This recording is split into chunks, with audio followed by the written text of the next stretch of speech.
Hello, and welcome to Hello Word, the podcast where we dive into the fascinating world of English vocabulary. I'm Alex, your host, and I'm thrilled to have you here today. Our word of the day is autumn, a lovely A1 level noun that means the season between summer and winter. It's a time when the leaves change color, the air becomes crisp, and the world prepares for cooler days ahead. Autumn is often used to describe a season of transition. For example, you might say, I love walking in the park during autumn because the trees are so beautiful. A few synonyms for autumn include fall, which is the more common term in American English.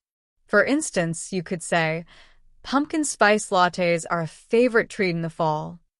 The antonyms of autumn would be summer and winter, as they represent the seasons that come directly before and after it.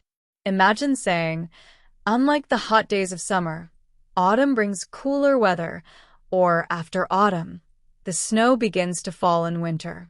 In everyday life, autumn is a season that inspires many conversations and traditions. You might hear someone say, let's go apple picking this autumn, or I love how cozy sweaters feel in the crisp autumn breeze. It's also a season associated with festivals and holidays, like Thanksgiving or Halloween. Here are a few more examples of how you can use autumn in a sentence. The leaves turn red, orange, and yellow in autumn.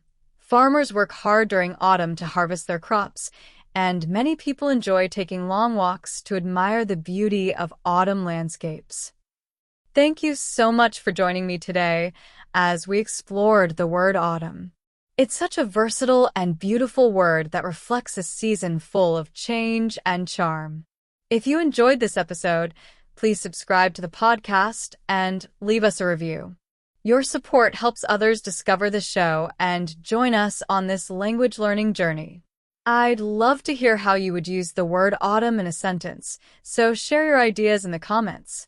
Until next time, keep learning and stay curious.